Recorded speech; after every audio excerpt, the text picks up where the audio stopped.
Detective Miles Crawford stands frozen as 20 officers surround him with weapons drawn, despite his badge gleaming in the streetlight. The police captain, who just arrived, stares in shock at the scene, recognizing his decorated colleague handcuffed like a criminal. In that moment, what began as a routine traffic stop would spark an investigation that would shake the entire Boston Police Department to its core. Before we dive deeper into this shocking story, let me know where you're watching from in the comments below. Hit that like button and subscribe if you want to see more stories that expose the truth behind the badge. What would you do if your own colleagues treated you like a criminal? Let's find out what happened next. Detective Miles Crawford, 42, a decorated 15-year veteran of Boston's Major Crimes Unit, drives home after closing a difficult homicide case that had kept him working for nearly 36 hours without sleep. The digital clock on his dashboard reads 2:15 in the morning as he rubs his tired eyes, deciding to take a shortcut through Oak Ridge, an affluent neighborhood where recent burglaries have left residents on edge and police on high alert. His unmarked sedan, a standard-issue dark blue Ford, turns onto Maple Avenue, the tree-lined street, unusually quiet at this hour. Crawford adjusts his rearview mirror and notices headlights appear behind him, following at a consistent distance through 3 turns. The exhaustion that had been weighing on him begins to lift as his detective instincts kick in, wondering if he's being followed. He maintains his speed precisely at the 25-mile-per-hour limit, making a deliberate turn signal at each intersection, giving no reason for suspicion. The headlights behind him suddenly transform into the unmistakable red and blue flashing lights of a police cruiser. Crawford immediately signals and pulls over to the curb, positioning his car properly as he was trained to do, and will frequently instruct younger officers to do during traffic stops. He takes a deep breath, too tired to feel annoyed at being delayed on his way home, and reaches for his wallet containing both his driver's license and police badge. The cruiser door opens, and Officer Brian Reynolds, a 27-year-old white officer with just under 3 years on the force, approaches with his hand already resting on his holstered weapon. Crawford notices this defensive posture through his side mirror and immediately places both hands on the steering wheel, visible and still. Reynolds shines his flashlight directly into Crawford's eyes, momentarily blinding him before moving the beam around the vehicle's interior in quick, jerky movements. "License and registration," Reynolds demands without offering a greeting or explaining the reason for the stop, his voice carrying an edge that Crawford immediately recognizes as adrenaline and suspicion. "Officer, I'm Detective Miles Crawford with Major Crimes. May I reach for my badge and ID?" Crawford responds calmly, maintaining perfect stillness despite the disrespect in the younger officer's tone. Reynolds' posture stiffens visibly, his hand now gripping his weapon more firmly. "Sure, move slowly," he says. But as Crawford begins to reach toward his inner jacket pocket, Reynolds suddenly draws his weapon and points it directly at Crawford's head. "Hands back on the wheel now." Crawford freezes, heart pounding but face composed, knowing that any sudden movement or display of anger could escalate the situation dangerously. "I'm a police detective. My badge is in my inside pocket. I'm just reaching for identification," Crawford explains again, his voice deliberately even and professional. Reynolds' response is immediate and aggressive. "Get out of the vehicle now, hands where I can see them." Recognizing the volatile situation, Crawford complies without argument, opening the door slowly and stepping out with his hands raised to shoulder height. Reynolds immediately moves forward, roughly spinning Crawford around and slamming him against the side of the car. The impact knocks the wind from Crawford's lungs as Reynolds kicks his legs apart and begins a pat-down that feels more like an assault than a search. "I'm Detective Miles Crawford. Badge number 8735, Crawford states again, wincing as cold metal handcuffs snap tightly around his wrists. Reynolds ignores this information, completely continuing his aggressive search and removing Crawford's wallet and service weapon. When he finally opens the wallet and sees the gold detective's badge gleaming under his flashlight, Reynolds scoffs audibly. "This is probably fake. We've had reports of suspects impersonating officers in this neighborhood," he says, pocketing the badge without proper examination. Crawford feels a mixture of disbelief and growing anger, but maintains his professional demeanor, knowing that showing emotion would only make things worse. Call my captain, Marcus Washington. He'll confirm my identity, Crawford suggests calmly. Reynolds laughs dismissively. Sure, I'll just call the captain at 2 in the morning about some guy claiming to be a cop. He roughly guides Crawford to the patrol car and radios dispatch, I've got a male African-American approximately 40 years old claiming to be a detective. Possible police impersonation. Requesting backup at 423 Maple Avenue. Crawford stands silently next to the patrol car, handcuffed, and increasingly concerned about the officer's behavior when he notices movement in a second-floor window of a nearby house. A teenage boy is watching the scene unfold, phone in hand, recording everything. In that moment, Crawford feels both relief that there's a witness and deep shame at being treated like a criminal in front of civilians. He closes his eyes briefly, gathering his composure, knowing this encounter has already moved far beyond a simple misunderstanding. 10 minutes pass with Crawford standing handcuffed beside the patrol car, the cold metal biting into his wrists as Reynolds sits in his vehicle, presumably running checks on Crawford's information. The night air has a bitter chill that seeps through Crawford's light jacket, but it's the humiliation rather than the cold that causes him to shiver slightly as headlights appear around the corner, signaling the arrival of backup.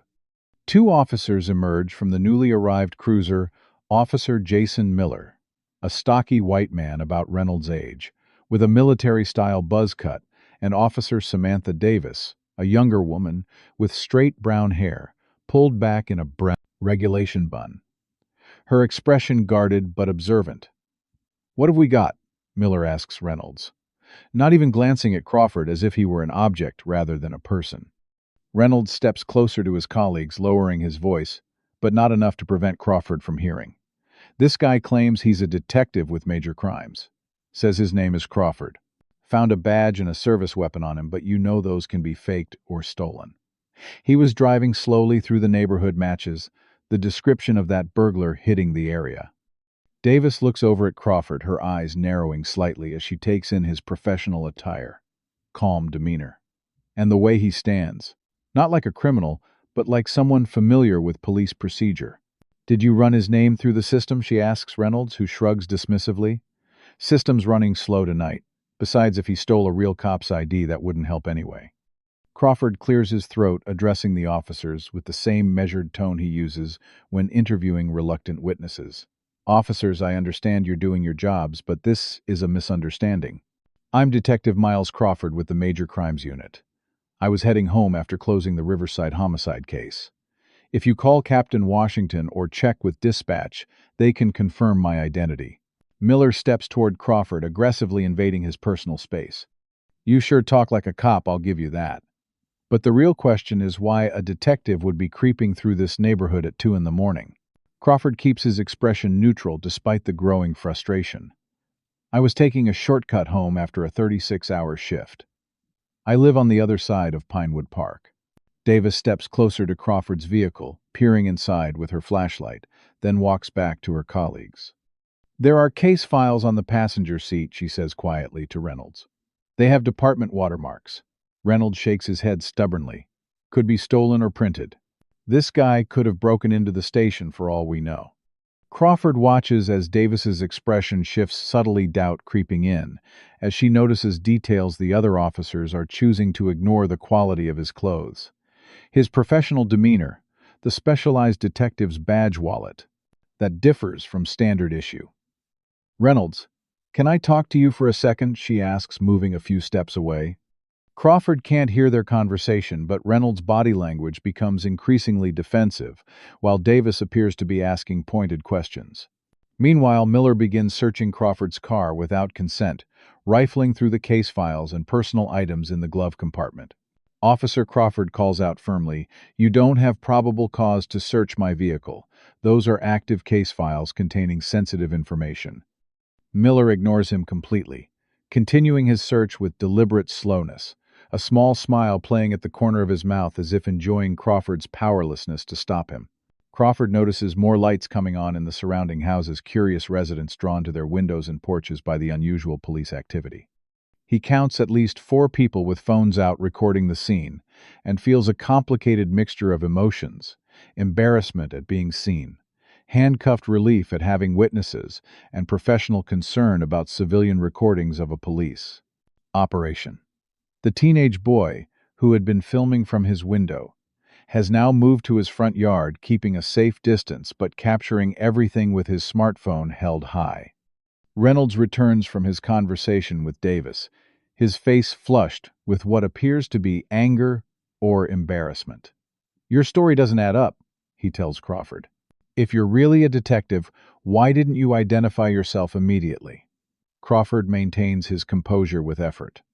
"I did identify myself immediately. I told you I was a detective before you even asked for my license," Reynolds scoffs. Not clearly enough, obviously. Davis steps forward, her manner more professional than her colleagues. "Sir, would you mind if we call your supervisor to verify your identity?" Crawford nods, relieved that at least one officer is showing some sense. "Captain Marcus Washington, Major Crimes. His number should be in the department directory."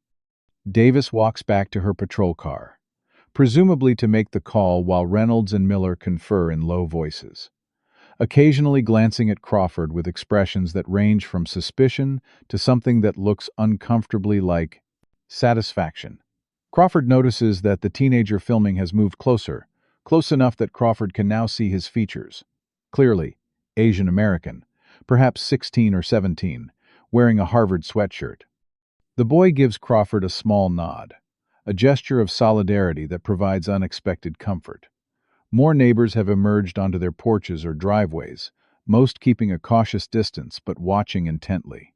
Crawford notes that in this predominantly white neighborhood, he is the only black person visible anywhere on the street. The irony isn't lost on him. A detective being treated as a suspect based on nothing more than driving while black in an affluent area.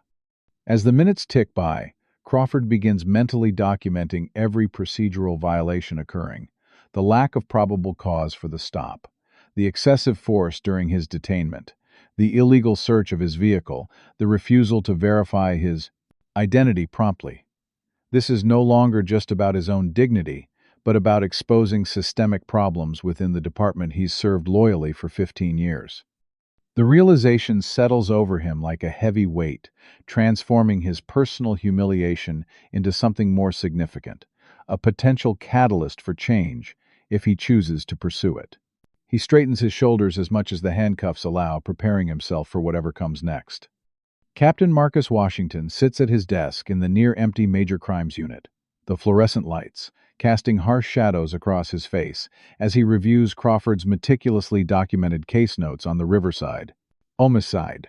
At 49, Washington has spent 25 years with the Boston Police Department, the last 7 as captain of the elite Major Crimes Unit, making him one of the highest-ranking black officers in the department's history.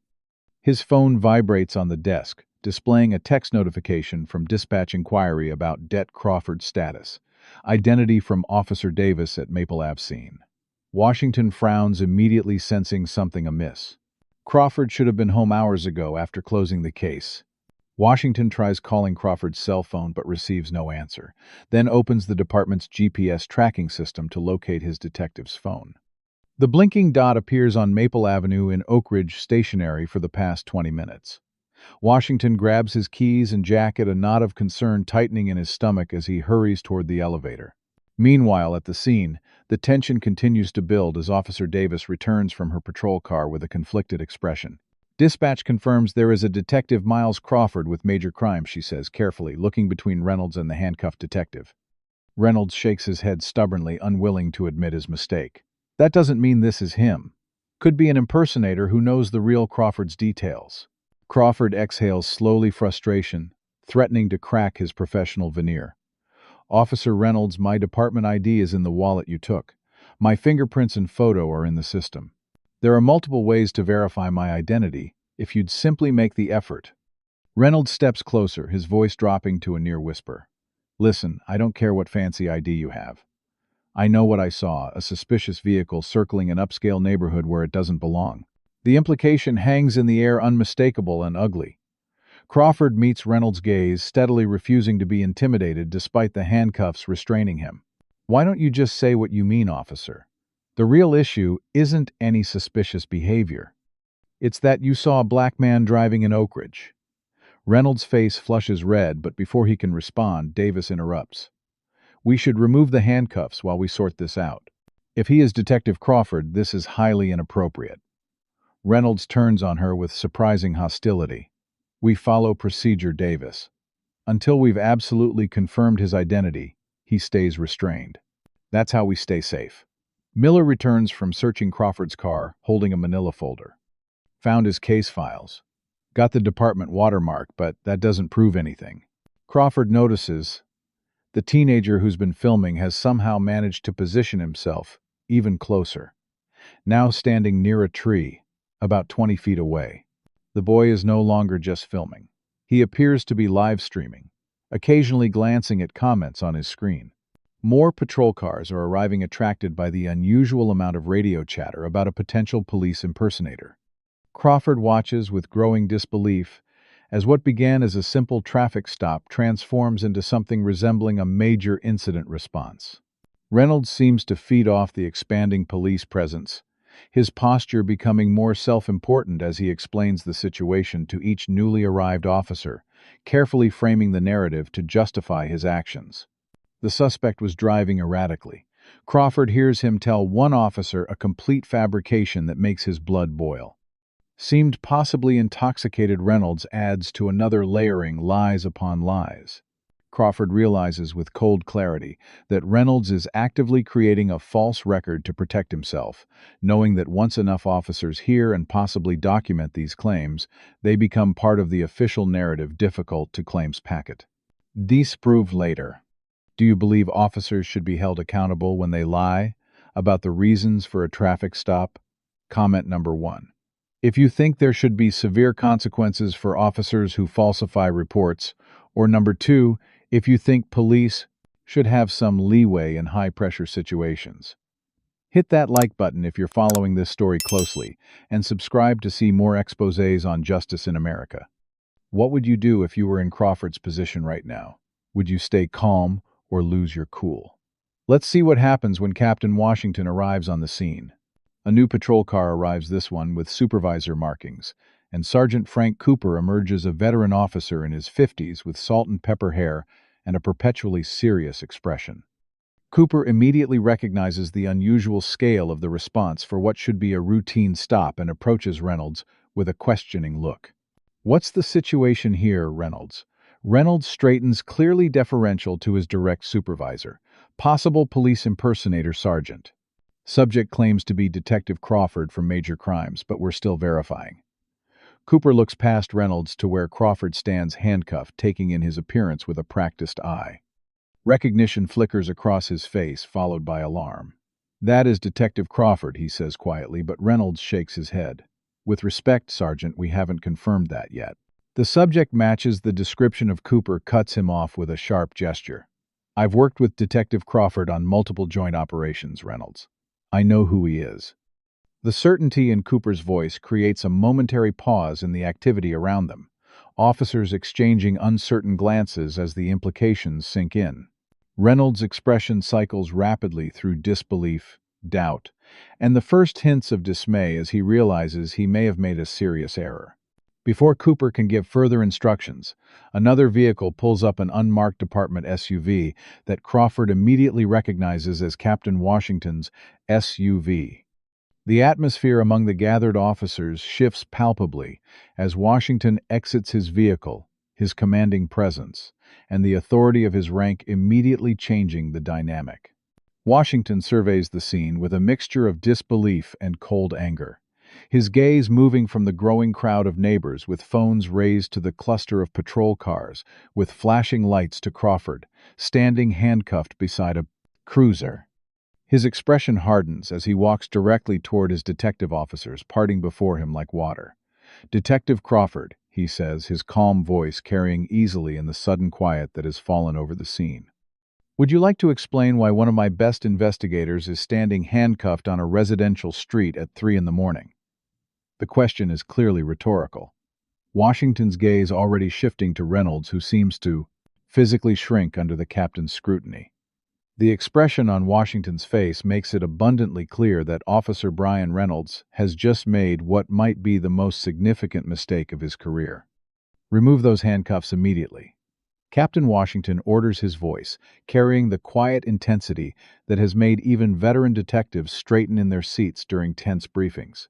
Reynolds hesitates for just a second before moving forward to comply, fumbling slightly with the key as he unlocks the restraints. Crawford resists the urge to rub his wrists as the handcuffs come off instead, maintaining his professional demeanor despite the burning humiliation and anger coursing through him. Washington turns to Sergeant Cooper, his expression grave. "I want every officer's body camera footage secured, and I want a detailed account of what transpired here from each officer involved on my desk by noon tomorrow." Cooper nods, already reaching for his radio to relay the instructions to dispatch. Reynolds steps forward, his earlier confidence replaced by nervous energy. "Captain, if I could explain the circumstances," Washington cuts him off with a raised hand. Officer Reynolds, report back to the station immediately. Wait for me in interview room 3. The choice of location, a room typically used for questioning suspects rather than an office or briefing room, sends a clear message about Washington's perspective on the situation. Reynolds' face pales slightly as he absorbs the implications, but he offers a stiff "yes, sir," before retreating to his patrol car. The gathered officers begin to disperse under Cooper's directions, the impromptu audience breaking up as the spectacle concludes. Washington guides Crawford a few steps away from the remaining officers, his voice low enough that only Crawford can hear. "Miles, I'm sorry this happened." "Are you all right?" Crawford nods, once the rigid control he's maintained throughout the ordeal still firmly in place. "I'm fine, Captain. But this isn't about me personally. This is about a bigger problem that needs addressing." Washington studies his detective's face, recognizing the controlled anger and determination in his eyes. He nods slowly. "We'll deal with this properly. I promise you that. Do you need a ride home?" Crawford glances toward his car, where Miller is returning his case files and personal items under Davis's watchful eye. "No, sir. I can drive. But thank you." Washington clasps Crawford's shoulder briefly before heading toward Cooper to coordinate the investigation, leaving Crawford to reclaim his belongings. Officer Davis approaches with Crawford's wallet badge and service weapon, handling them with appropriate respect. "Detective, I apologize for what happened here tonight," she says, quietly, her expression genuinely troubled. "This wasn't right." Crawford accepts his belongings with a nod of acknowledgement. "Thank you for contacting Dispatch Officer Davis. That was good police work." She hesitates, then adds, "For what it's worth, not all of us are like Reynolds." Crawford meets her gaze steadily. "I know that, officer. I've been with the department for 15 years.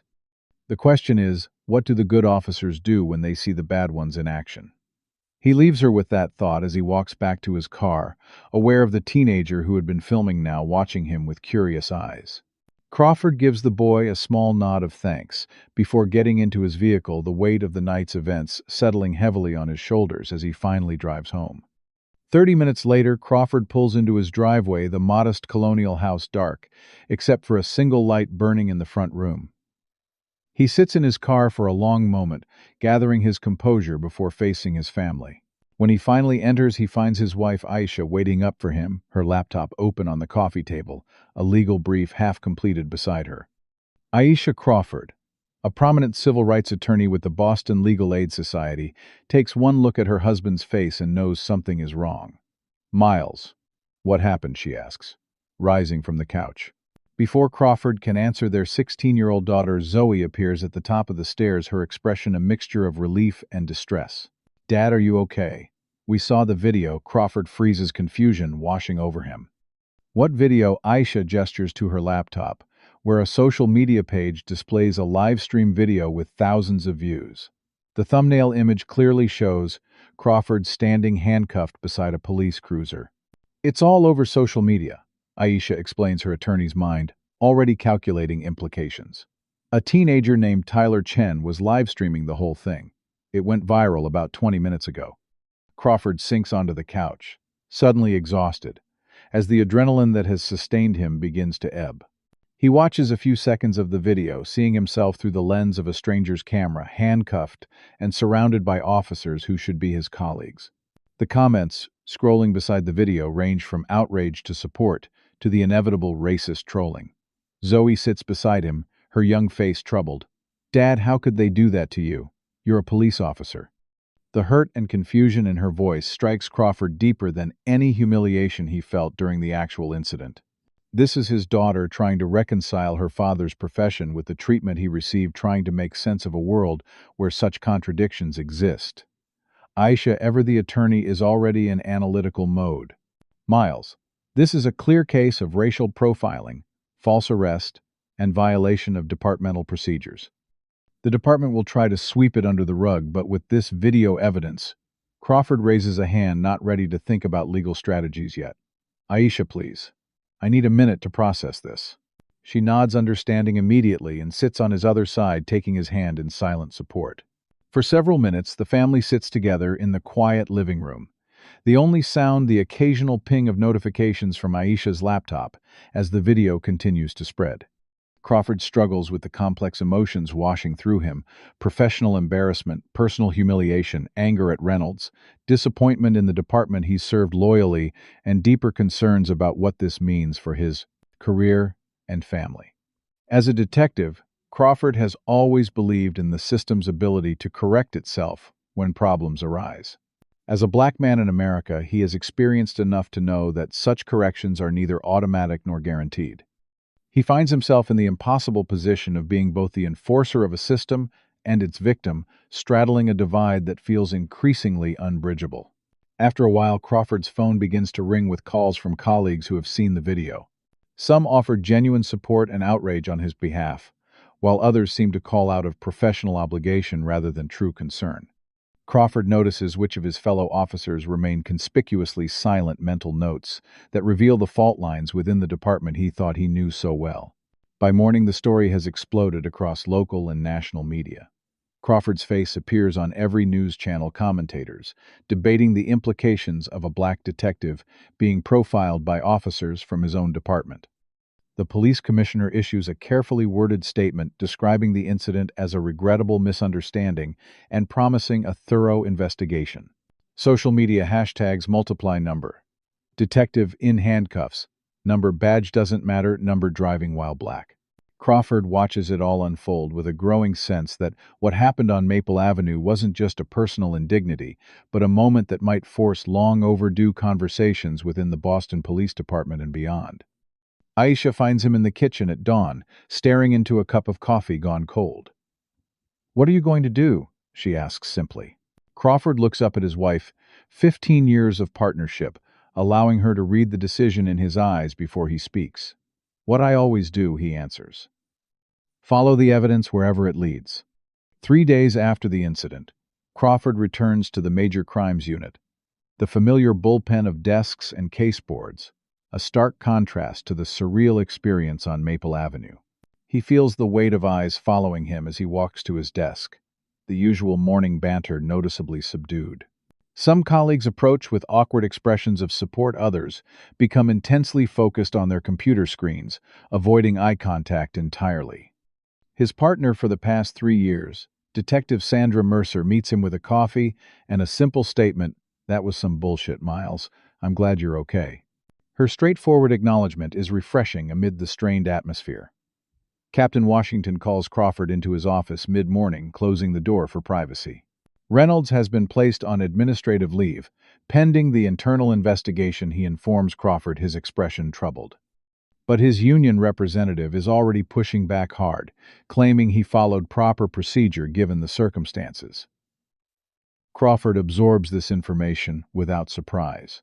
The police union's aggressive defense of officers, regardless of their actions, is a well-established pattern. "What about the official department statement?" he asks. Washington sighs, sliding a press release across the desk. Crawford scans the carefully crafted language, describing the incident as an unfortunate misunderstanding resulting from heightened security concerns following a series of burglaries in the area. Nowhere does it mention racial profiling or acknowledge that Crawford was mistreated.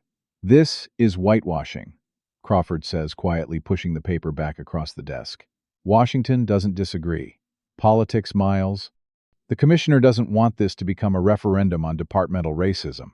But the internal investigation will be thorough. I promise you that." Crawford leans forward, eyes intent on his captain. I want to see Reynolds' stop records for the past year. I want to know if this is part of a pattern. Washington hesitates, then nods slowly. I'll get you access. Quietly. As Crawford leaves the office, he notices a small group of detectives from narcotics watching him, their expressions unreadable. One of them, Detective James Morrison, a 20-year veteran known for his conservative views, makes a comment just loud enough to carry. Some people always want to make everything about race. Crawford pauses, considering confrontation, then continues walking, adding Morrison's name to his mental list of officers resistant to acknowledging systemic problems. That afternoon, Crawford begins reviewing Officer Reynolds' record officially as part of background research for his statement to Internal Affairs unofficially, to understand if what happened to him reflects a broader pattern. The data tells a disturbing story. Reynolds has stopped minority drivers at a rate more than 3 times higher than white drivers, has received 8 civilian complaints for excessive force or discourteous behavior, and none of these complaints resulted in disciplinary action. Most tellingly, over 70% of Reynolds' stops in predominantly white neighborhoods involve non-white drivers, a statistical anomaly that cannot be explained by random chance. Crawford documents everything meticulously, the detective in him taking over as he builds what amounts to a case file on Reynolds. At home that evening, Aisha reviews his findings with her attorney's eye. This is compelling, Miles. Reynolds has a clear pattern of racial profiling. She hesitates, then adds, "You know you should file a formal complaint, possibly even a lawsuit. This kind of evidence could force real changes in the department." Crawford paces their kitchen, torn between his identity as an officer and his experience as a victim of profiling. If I file a lawsuit against the department, I become an outsider. How effective can I be as a detective if my colleagues see me as the enemy? Aisha watches him with understanding but doesn't back down. And how effective can you be in a system you're unwilling to challenge when it's wrong? Before Crawford can respond, his phone rings the commissioner's office requesting his presence for a meeting tomorrow morning. Crawford exchanges a look with Aisha, both recognizing the timing is not coincidental. The next day, Crawford finds himself in the commissioner's wood-paneled office, seated across from Commissioner Thomas Sullivan and Deputy Commissioner Robert Hayes. The atmosphere is cordial but tense, as Sullivan offers platitudes about Crawford's service record and the department's commitment to fairness. Detective Crawford, in light of the unfortunate incident and the public attention it has received, we'd like to offer you a promotion, Sullivan says finally, leaning forward with a practiced smile. Deputy Chief of Professional Standards Division. It's a newly created position, with oversight responsibilities for training and departmental policies. Crawford listens carefully, noting what isn't being said.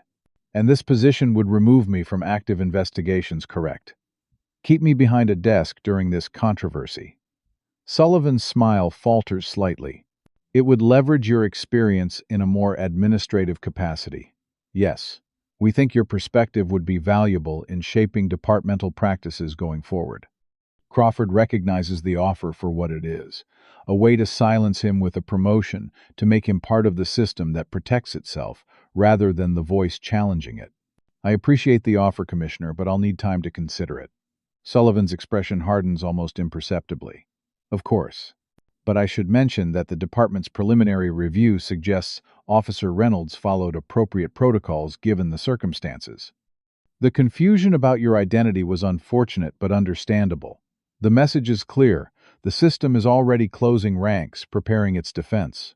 Crawford leaves the meeting with a deeper understanding of the choice before him: accept the promotion and work for incremental change from within, or fight more openly and risk his career and relationships within the department. Outside headquarters, he encounters a group of community activists, holding signs demanding accountability from the police. Their leader, a passionate community organizer named Jamal Washington, no relation to the captain, recognizes Crawford from the viral video and approaches him. "Detective Crawford, we're here to support you, sir. What that officer did was wrong, and the department needs to acknowledge it." Crawford finds himself in the awkward position of being both the subject of the protest and a representative of the institution being protested. Before he can respond, his phone rings with an unknown number. Stepping away from the protesters, he answers to hear a voice identifying itself as Dr. James Chen. Detective Crawford, my son Tyler was the one who filmed what happened to you. We need to talk. Officer Reynolds has been harassing my son for months, but without video evidence, our complaints were dismissed. You're not the only one he's targeted. Crawford arranges to meet Dr. Chen that evening, a new piece of the puzzle falling into place. As he ends the call, Crawford looks back at the protesters, then up at the imposing facade of police headquarters. For 15 years, he has believed in his ability to make a difference as a detective, to solve crimes and bring justice to victims. Now he faces the reality that the system he serves may itself be perpetuating injustice. If he stays silent to protect his career, accepting the department's sanitized version of events, he becomes complicit in that system. The weight of this realization settles on him as he walks to his car. The decision before him, not just about his own case, but about what kind of officer and what kind of man he chooses to be. Crawford sits in Dr. Elaine Wilson's office, the soft lighting and neutral decor designed to create a sense of calm that eludes him despite the familiar surroundings. As the department's recommended therapist for officers involved in traumatic incidents, Dr. Wilson has helped Crawford process difficult cases before. But this session feels fundamentally different. I keep replaying it in my mind. Crawford admits his usual composure, fractured by exhaustion, after another night of broken sleep. Not just what happened, but all the ways it could have gone wrong. If I had reached for my badge too quickly, if I had shown any anger, if there hadn't been witnesses filming. Dr. Wilson nods, understanding the unspoken conclusion. You're processing not just what did happen, but what could have happened, based on cases you've seen professionally. Crawford stares out the window at the Boston skyline buildings gleaming in the morning sun. This wasn't my first experience with profiling by fellow officers, he says, finally the admission, feeling like a betrayal even in the confidential space of therapy.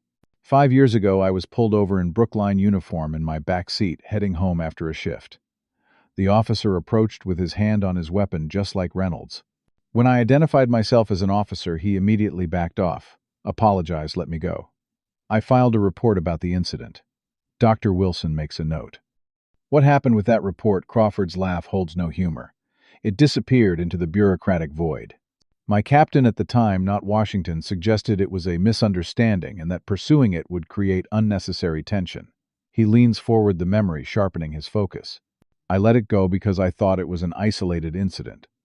I convinced myself that by being an exemplary detective, I was changing the system from within. Now I wonder if I've just been making excuses for a system that was never going to change. As the session concludes, Dr. Wilson asks a question that follows Crawford throughout the day. What would justice look like for you in this situation? Not what you think is possible, but what would actually feel like justice. The question echoes in his mind as he drives home that evening, no closer to an answer than when she asked it.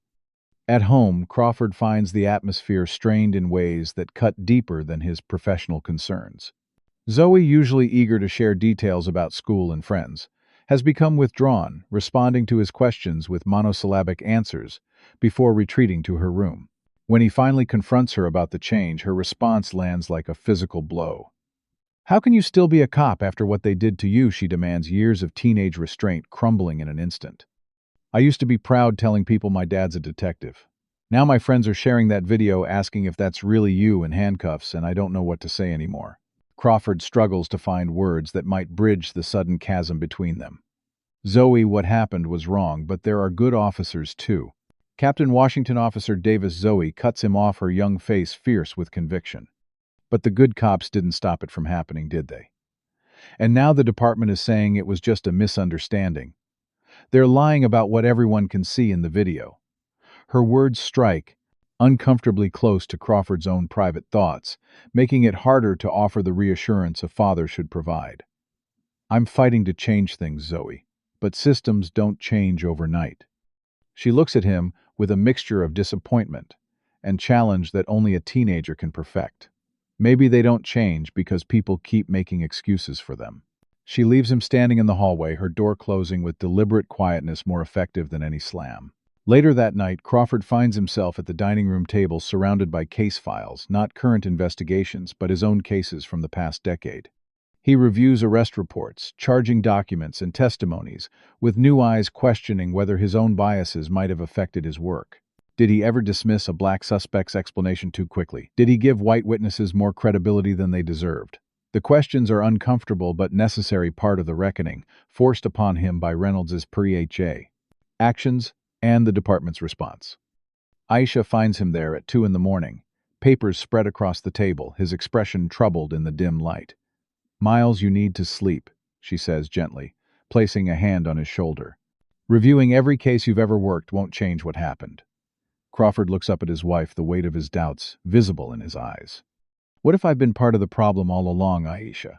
What if my badge has just been giving cover to a system that was never fair?" Aisha sits beside him, choosing her words carefully. "You've always tried to be fair, Miles. I've watched you agonize over cases, double-check evidence, give people the benefit of the doubt when others wouldn't. But no one person can fix a broken system from within, not alone."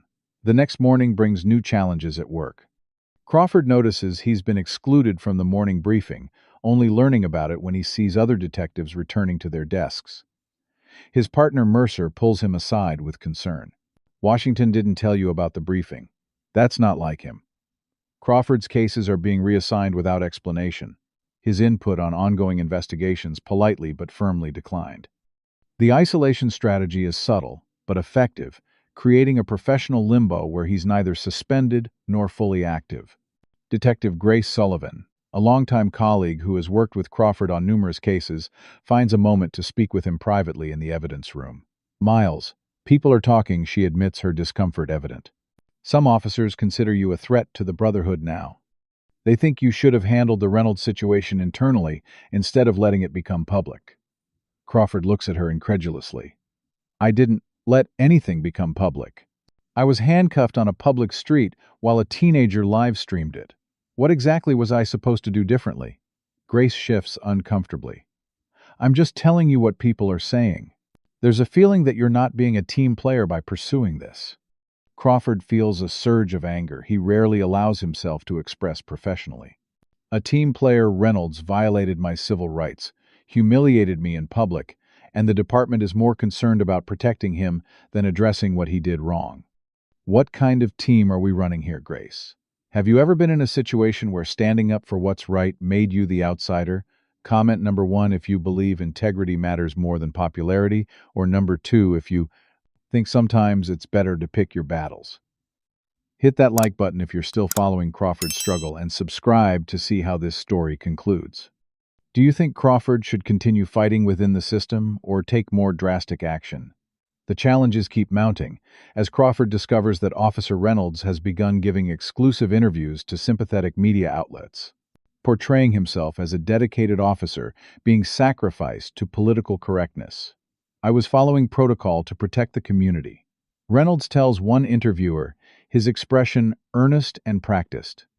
If Detective Crawford had identified himself clearly from the beginning, the situation would never have escalated.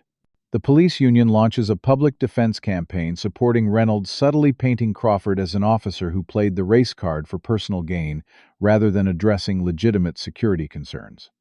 The narrative shift is as skillful as it is dishonest, reframing the incident to make Crawford the aggressor against police procedures rather than the victim of profiling. Most disturbing of all, Crawford learns that someone has accessed his personnel file without authorization when details about a shooting early in his career begin appearing in online forums and conservative news sites. The shooting had been ruled justified. Crawford had fired on an armed suspect who had already wounded 2 civilians, but the leaked information presents it without context, suggesting a pattern of aggression that doesn't exist. The character assassination is subtle but effective, creating doubt about Crawford in the public mind, while the department's internal investigation proceeds at a deliberately slow pace. Captain Washington calls Crawford into his office after a particularly vicious online article questions his fitness for duty. "This is getting ugly," Miles Washington says without preamble, his usual commanding presence diminished by evident fatigue. Powerful people within the department want this to disappear. They're willing to offer you a significant settlement if you'll sign an NDA and issue a joint statement with Reynolds about mutual misunderstandings. Crawford stares at his captain, momentarily speechless. "They want me to lie." To say what happened was a misunderstanding when we both know it was profiling. Washington spreads his hands in a gesture of resignation. I'm just telling you what's being discussed at levels above my pay grade. Your career is in genuine jeopardy here, Miles. These people play hardball and they've got the commissioner's ear. Crawford leaves the meeting with Washington's warning, echoing in his mind the weight of institutional pressure bearing down on him from all sides. That night, as he sits in his home office reviewing the diminishing options before him, his computer pings with a new email from an anonymous address. The subject line reads simply, "You're not alone." The body of the email contains dozens of incident reports involving Reynolds and other officers from the same precinct, all showing similar patterns of minority drivers being disproportionately stopped in affluent neighborhoods. Most disturbing are the internal memos showing how these complaints were systematically downgraded or dismissed without proper investigation. The email concludes with a simple message: "Others are watching." What will you do with this? Crawford stares at the screen, understanding that someone within the department has taken an enormous risk to provide him this information. The evidence before him suggests not just one biased officer, but a pattern of behavior protected by the institution itself. In that moment, what began as a personal indignity transforms into something larger, a test of his commitment to the principles of justice that led him to become an officer in the first place. The question remains, what will he do with this information, and what price is he willing to pay to see justice done? The Garden Cafe sits on a quiet corner, 6 blocks from police headquarters, its unremarkable exterior and steady clientele of office workers, making it ideal for a meeting that can't happen officially. Crawford arrives 15 minutes early, selecting a booth in the back with clear sightlines to both exits. Old habits of tactical awareness, asserting themselves even in this civilian setting. Dr. James Chen arrives precisely on time, a slender man in his early 50s with silver-streaked black hair and the careful posture of someone accustomed to being noticed. He slides into the booth across from Crawford with a nod of recognition. "Detective Crawford. Thank you for agreeing to meet." Crawford studies the man before him, noting the expensive but understated watch, the quality of his tailored shirt, the confident manner of someone successful in his field. "Your son showed courage that night, Dr. Chen. His video may have prevented the situation from escalating further." Chen's expression tightens slightly. Tyler has always been observant. Too observant for his own good sometimes. After the third time, Officer Reynolds stopped him while he was driving home from debate practice. Tyler started recording every police interaction. Crawford leans forward, interest sharpening. "Third time. The same officer stopped your son multiple times." Chen nods, pushing his coffee aside as if the conversation has soured his appetite. "5 times in 7 months. Always in our neighborhood, always with the same approach, claiming Tyler looked suspicious or that his car matched a description. The first time I thought it was a legitimate mistake. By the third time, the pattern was unmistakable." Crawford's detective instincts engage fully, now recognizing the outlines of something larger than individual incidents. "Did you file complaints?" Chen's laugh holds no humor. 3 formal complaints with the department. Each time we received the same form letter explaining that Officer Reynolds had acted within departmental guidelines. No investigation, no follow-up, no change. He reaches into his briefcase and withdraws a folder, sliding it across the table. "After your incident, I started contacting other neighbors. Turns out Tyler and I weren't the only ones." Crawford opens the folder to find statements from 7 other residents of Oak Ridge. All minorities, all professionals, all reporting similar experiences with Boston PD officers, predominantly Reynolds and officers from his precinct. A Korean-American surgeon stopped 3 times in his own driveway. A black female tech executive followed for blocks before being pulled over for a broken taillight that functioned perfectly. A Latino judge and his teenage son questioned while jogging in the neighborhood park. Each incident followed the same pattern: stops without clear cause, aggressive questioning about their presence in the neighborhood, dismissive responses when they provided proof of residence. "This isn't random," Crawford says, stating the obvious as he reviews the documents. "This is targeted harassment." Chen nods grimly. "The question is whether it's individual officers acting on their own prejudices or something more organized." Crawford considers the evidence before him, connecting it with the anonymous email he received. I think it might be both. Individual bias enabled by institutional protection. He shares with Chen the pattern he discovered in Reynolds' stop data and the systematic dismissal of complaints. The system is designed to absorb these incidents without changing. Chen studies Crawford with newfound intensity.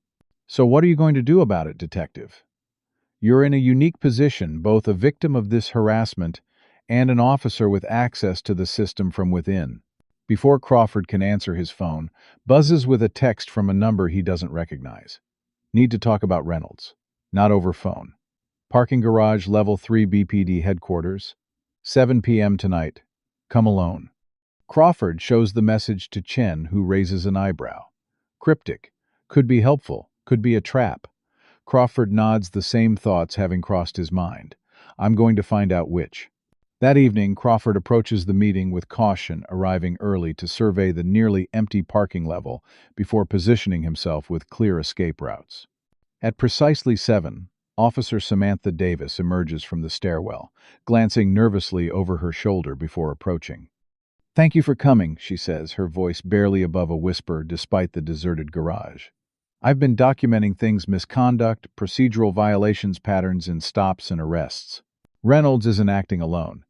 She hands Crawford a USB drive, her hand trembling slightly.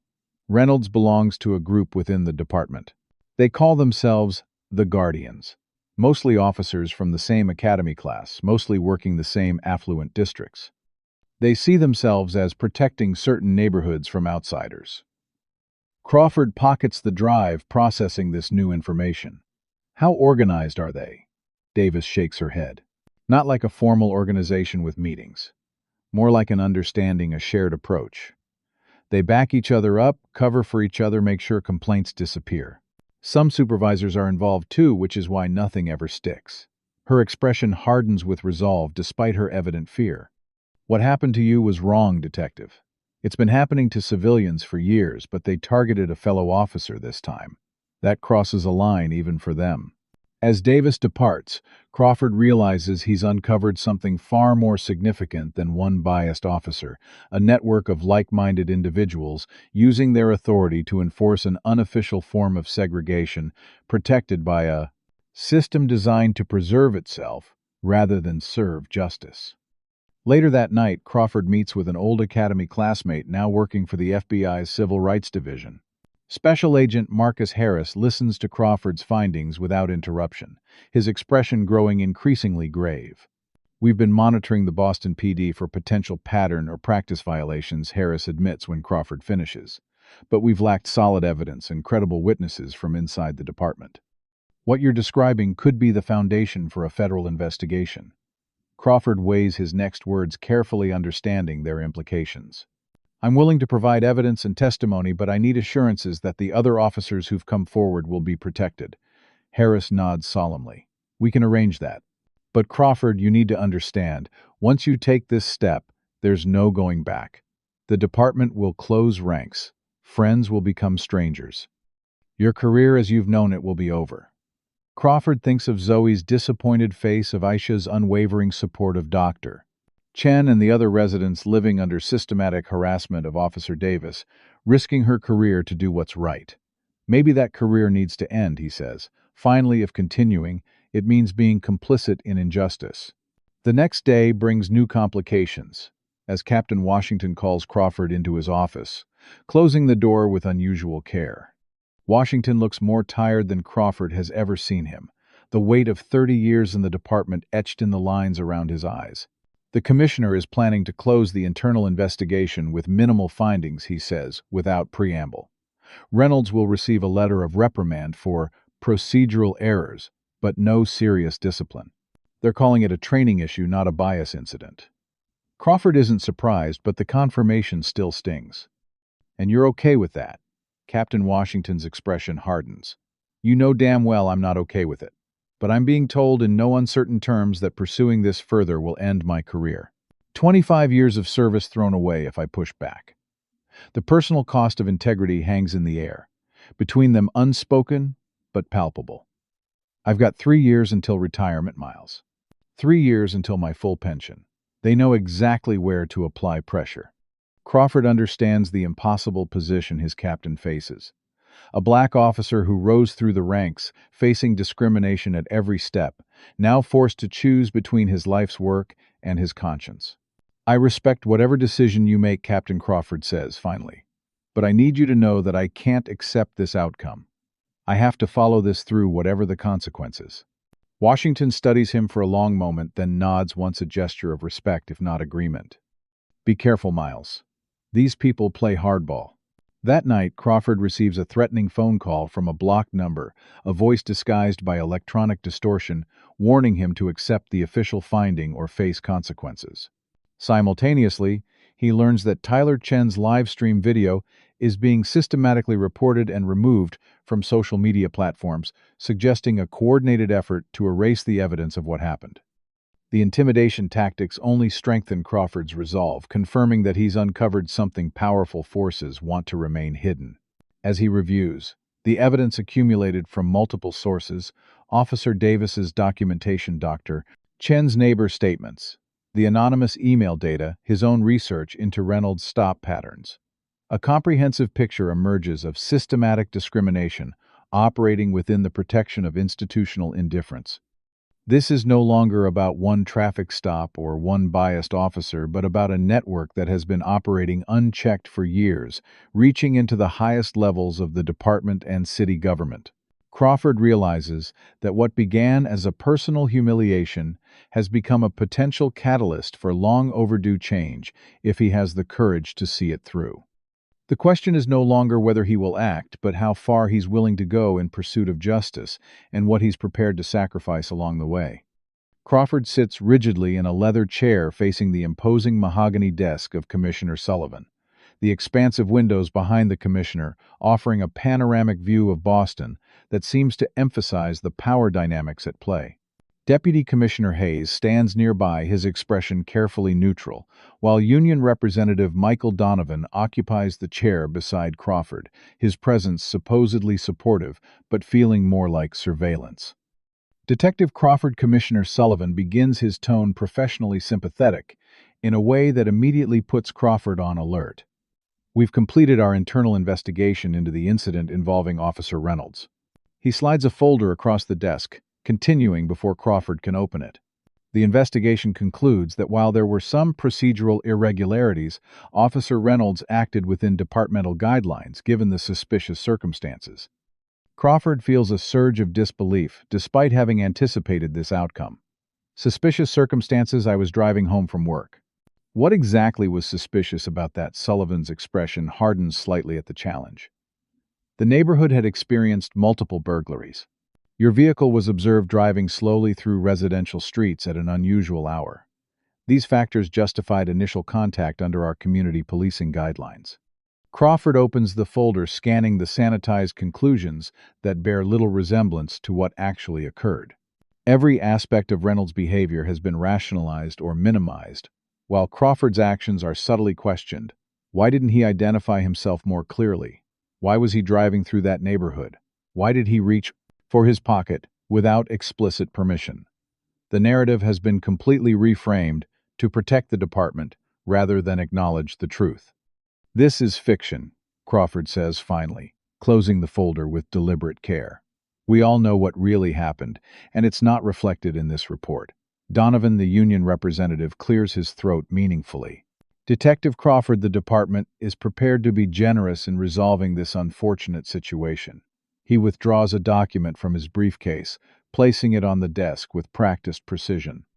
"This settlement agreement includes substantial financial compensation and guarantees of no career impediments going forward." Crawford glances at the document without touching it, noting the prominent non-disclosure clause highlighted on the first page. "In exchange for my silence and public support of these findings." It's not a question, but Sullivan answers anyway. "In exchange for putting this unfortunate incident behind us and moving forward constructively." The media attention has been detrimental to the entire department's ability to serve the community effectively. Crawford looks between the three men, recognizing the carefully choreographed pressure being applied. "And if I decline this generous offer," Deputy Commissioner Hayes speaks, for the first time, his tone regretful but firm, That would be unfortunate, Detective, especially in light of the irregularities discovered during reviews of your recent cases. Crawford feels a cold anger settle over him as the threat becomes explicit. What irregularities would those be? Deputy Commissioner Hayes consults a notepad with theatrical precision. Questions about witness interview procedures, evidence handling protocols, possible Brady violations in the Wilson homicide. Nothing definitively problematic yet, but concerning enough to warrant your suspension pending further review. The fabricated allegations hang in the air, the message unmistakable. Accept our version of events, or we'll destroy your reputation and career. Crawford rises slowly from his chair, buttoning his suit jacket in an unhurried motion that conceals the fury coursing through him. Gentlemen, I believe this meeting is over. I'll need time to consider your offer. Sullivan's expression suggests he already anticipates compliance. Of course, Detective. But I should emphasize that this offer is time-sensitive. The department needs to move forward. Crawford exits the commissioner's office with outward calm, waiting until he reaches the privacy of a department restroom before allowing himself a moment of raw emotion, hands gripping the sink as he processes the blatant corruption he's just witnessed from the highest levels of the department. When he emerges, his decision is made. The retaliation against him confirms everything he's uncovered about the systemic nature of the problem. This isn't about one incident or one officer, but about an institutional culture willing to destroy anyone who challenges it. That afternoon, Crawford activates the countermeasure he'd put in place after his first meeting with Captain Washington following the incident. Since returning to work, he has worn a small personal recording device during every significant conversation about the case, documenting the retaliation and behind closed doors, comments that reveal the true institutional response. Massachusetts, being a two-party consent state for recordings, complicates matters legally. But Crawford has been careful to have these conversations in public spaces, like the department cafeteria, where there's no expectation of privacy. The recordings won't be admissible in court, but they provide leverage and context that could prove invaluable. Simultaneously, developments occur on multiple fronts. Officer Davis approaches Crawford in the department parking garage, her earlier nervousness replaced by quiet determination. "I'm ready to go on record," she tells him. "I can't keep watching this happen. Reynolds has done this to dozens of people. And nobody does anything because the victims are usually civilians who can't fight back." Dr. Chen calls to inform Crawford that he's organized community members to attend the next city council meeting en masse, forcing public acknowledgement of the pattern of harassment in Oak Ridge. 23 residents will be speaking during public comment, Chen explains. Plus, we've secured coverage from 3 local news stations and a national outlet. Most significantly, Crawford receives confirmation from his FBI contact that they're officially opening an investigation based on the evidence he's provided. We have enough to move forward. Special Agent Harris tells him during a secure call. But you need to be prepared for significant blowback once this becomes public. The pieces are falling into place for a comprehensive challenge to the system that protected Reynolds and officers like him, but Crawford knows the most difficult step remains. He needs credible allies from within the department to stand with him. The opportunity comes unexpectedly when Captain Washington appears at Crawford's door late that evening, long after Aisha and Zoe have gone to bed. The captain looks both resolved and burdened as Crawford invites him in. "They offered me early retirement or promotion to Deputy Commissioner," Washington says without preamble, accepting the coffee Crawford offers. "Retirement if I support you, promotion if I don't. 30 years of service, and it comes down to this choice." Crawford waits, knowing nothing he could say would make this decision easier for his captain. Washington stares into his coffee as if seeking answers in its depths. "I joined the force in '95, right after the Rodney King riots. Thought I could help change things from the inside. 30 years later, I'm still waiting for that change." He looks up at Crawford, his expression shifting from resignation to resolve. "I've been documenting every instance of discrimination I've witnessed throughout my career. Initially for my own protection, later because I thought someday it might matter. I think that day has finally come. Crawford understands the magnitude of what Washington is offering, not just support for Crawford's specific case, but evidence of systemic issues spanning decades. This will end your career, Captain. Washington's laugh holds no humor. My career ended the moment Reynolds put you in handcuffs, Miles. I just didn't know it yet. As Crawford's support network grows, cracks begin to appear in the previously unified front protecting Reynolds and his allies. Junior officers, fearing potential federal charges, start providing information about the Guardians and their activities. An anonymous whistleblower leaks internal emails showing that the wealthy Oak Ridge Neighborhood Association had an unofficial arrangement with certain officers to maintain community standards by discouraging minorities from being in the B area, framing it as property value protection. The department attempts damage control by hastily announcing diversity initiatives and implicit bias training while privately pressuring Crawford's growing list of allies to distance themselves from him. Crawford schedules a press conference for the following morning, intending to present the comprehensive evidence he's gathered and announce his cooperation with the federal investigation. The night before this planned public revelation, he returns home to find his front door spray-painted with a crude racial slur and the words "race traitor" across his garage door. Inside, Aisha meets him with controlled fury, her attorney's training evident in her precise documentation of the vandalism before police response. They've also posted our home address and personal information on police supporter forums, she informs him, showing him screenshots from her laptop. We're getting threatening calls every few minutes. Crawford's first instinct is to cancel the press conference, to protect his family from the escalating threats. But Zoe surprises him by emerging from her room with fierce determination. You can't back down now, Dad. She insists, the distance between them of recent weeks suddenly bridged by shared purpose. If you let them scare you into silence, nothing will ever change. Aisha nods in agreement, her hand finding Crawford's in silent support. We knew there would be consequences, Miles. We're prepared to face them together. As midnight approaches, Crawford finalizes his statement for tomorrow's press conference, understanding that the next 24 hours will irrevocably change his life, his career, and possibly the Boston Police Department itself. The path forward is fraught with danger and uncertainty, but for the first time since being handcuffed on Maple Avenue, Crawford feels something like peace. Whatever happens tomorrow, he will have stood for the truth, not just for himself, but for every person who has faced similar injustice without the power or position to fight back. In that resolution, he finds the strength to face whatever comes next.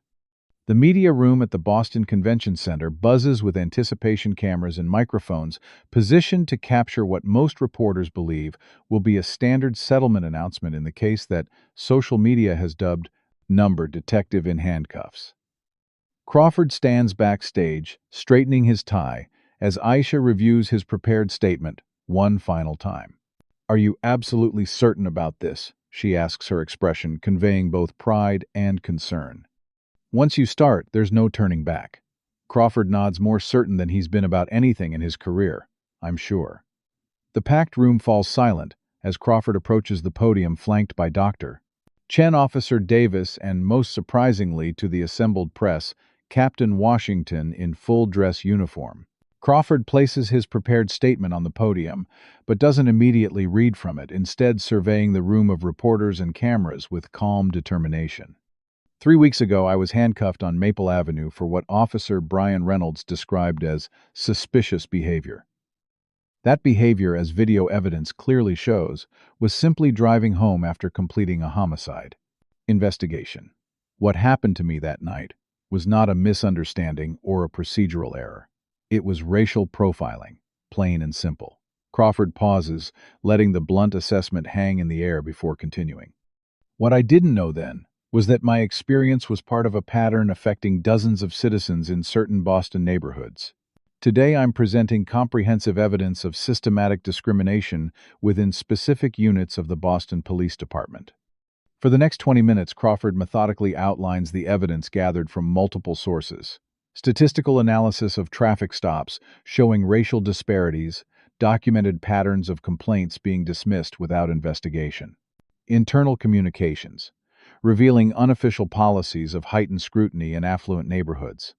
Testimony from affected residents and statements from officers who witnessed discriminatory practices but feared retaliation if they reported them. The room remains stunned as Captain Washington steps forward to corroborate Crawford's claims with his own documentation spanning decades. Officer Davis follows with her first-hand account of how complaints against officers like Reynolds were systematically buried. Dr. Chen presents the collected experiences of Oak Ridge residents who faced similar treatment. As Crawford concludes his presentation, he addresses the broader implications directly. This is not an indictment of all police officers or of policing itself. The majority of officers serve with integrity and dedication. This is about accountability for those who abuse their authority and the systems that protect them from consequences. He looks directly into the main camera, his expression resolute. I became a police officer to serve justice. That commitment doesn't end when the injustice comes from within our own ranks. The press conference triggers immediate and far-reaching consequences. By that afternoon, Special Agent Harris holds his own briefing, announcing an expanded FBI civil rights investigation into patterns and practices within the Boston Police Department. City councilors call an emergency session to address the allegations, with community members lined up for hours to share their experiences during public comment. The mayor, initially defensive of the department, shifts position after internal polling shows overwhelming public support for reform, announcing the establishment of an independent civilian oversight commission with real disciplinary authority. Within the department, the response is swift and polarized. Some officers express relief that long-observed problems are finally being addressed, while others close ranks, viewing Crawford and his allies as traitors to the Brotherhood.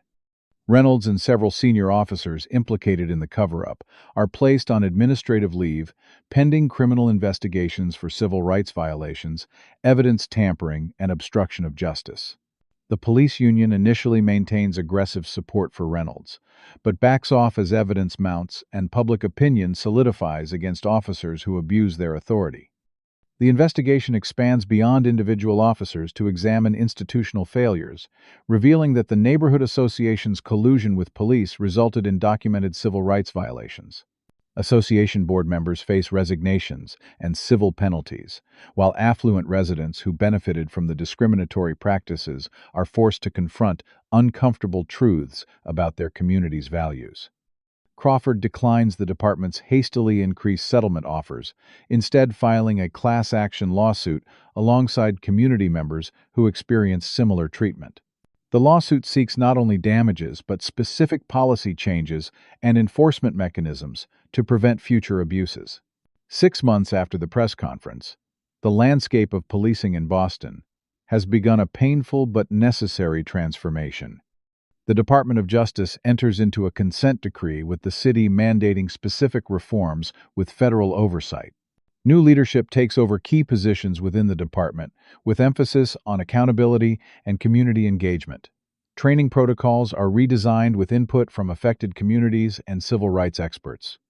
Crawford himself receives an unexpected job offer, leading a newly created professional standards division with genuine authority to investigate misconduct and implement reforms. His initial reaction is refusal. After everything that happened, returning to the department seems impossible to contemplate. What changes his mind is a conversation with Tyler Chen, the teenager whose live stream exposed the truth of that night on Maple Avenue. Before all this happened, I wanted to be a police officer, Tyler tells Crawford during a chance meeting at a community forum. Then, after seeing how they treated you and my dad and our neighbors, I thought that was impossible. But watching you fight for change from within, it made me believe again that good people can make a difference even in broken systems. Crawford accepts the position on one condition: that Aisha's civil rights organization have a formal role in the reform process, ensuring external accountability and community voice in departmental policies. The department undergoes substantial restructuring, with oversight, accountability, and community engagement elevated from buzzwords to operational priorities. Officer Davis becomes Crawford's first recruit for the new division, bringing her documentation skills and commitment to reform to the challenging work of changing institutional culture. 1 year after the traffic stop that changed everything, Crawford pulls into the Oak Ridge neighborhood now as the highest-ranking black officer in department history. The streets look the same: elegant homes with manicured lawns, tree-lined avenues, the physical embodiment of American prosperity. But something fundamental has changed. A patrol car passes Crawford's vehicle without incident, its young officer nodding respectfully in recognition. Behind the wheel sits Officer Tyler Chen, a recent academy graduate representing a new generation of policing, informed by the lessons of the past year. Crawford returns the nod, a simple gesture carrying the weight of all that has happened and all that remains to be done. As he continues through the neighborhood where everything began, Crawford reflects that true justice isn't just about punishing wrongdoing, but transforming systems to prevent it. His badge, once dismissed as fake by an officer blinded by bias, now represents not just authority but responsibility, the ongoing work of building a department that serves all citizens with equal respect and protection. The road ahead remains challenging, the transformation incomplete, but for the first time in his career, Crawford believes that meaningful change is not just possible, but inevitable. In that belief, he finds the strength to continue the work of justice one day and one decision at a time. What do you think is the most important quality for creating real change in broken systems? Is it courage, persistence, or building the right coalitions? Share your thoughts in the comments below. If this story about fighting for justice resonated with you, please hit that like button and subscribe to see more powerful stories that reflect the real challenges and triumphs in our society. Don't forget to share this video with someone who needs to hear that one person with conviction can make a difference. Thank you for joining me on this journey through When the Badge Doesn't Matter, and remember that in the face of injustice, your voice matters more than you know. This story powerfully illustrates how racial bias operates within systems designed to protect everyone equally. Detective Crawford's journey demonstrates that change requires more than individual good intentions. It demands courage to confront uncomfortable truths and persistence to challenge entrenched practices. Crawford's transformation from loyal officer to whistleblower reveals the painful choices faced by those who witness injustice from within institutions they believe in. The story shows that accountability isn't just about punishing individual bad actors, but addressing the cultural and structural elements that enable discrimination. Reynolds didn't operate in isolation. He was protected by supervisors, policies, and colleagues who prioritized institutional protection over justice. We also see the crucial role of technology and transparency. Without Tyler's live stream, Crawford's experience might have been dismissed as another unsubstantiated complaint. Documentation created accountability where internal mechanisms failed. Perhaps most importantly, the story demonstrates that meaningful change requires coalition building across positions of power. Crawford's individual testimony was powerful, but it was the combined voices of a respected detective, a police captain, a courageous junior officer, and affected community members that ultimately forced systemic reform. True justice isn't just reactive punishment, but proactive transformation, creating systems that prevent injustice rather than merely responding after harm occurs. Have you ever witnessed injustice and had to decide whether to speak up or stay silent? What factors influenced your decision? Comment below with your experiences standing up against discrimination or bias in your community. If Crawford's courage to challenge a broken system from within inspired you, hit that like button to help more people discover this important story. We all face moments where we must choose between comfortable silence and difficult truth-telling. Which character in this story resonated with you most? Was it Crawford fighting for change, Tyler documenting injustice, Davis risking her career, or someone else? Subscribe to our channel for more powerful stories about everyday heroes, challenging bias and discrimination in America. Share this video with someone who needs to be reminded that one person with conviction can catalyze meaningful change even within deeply flawed systems.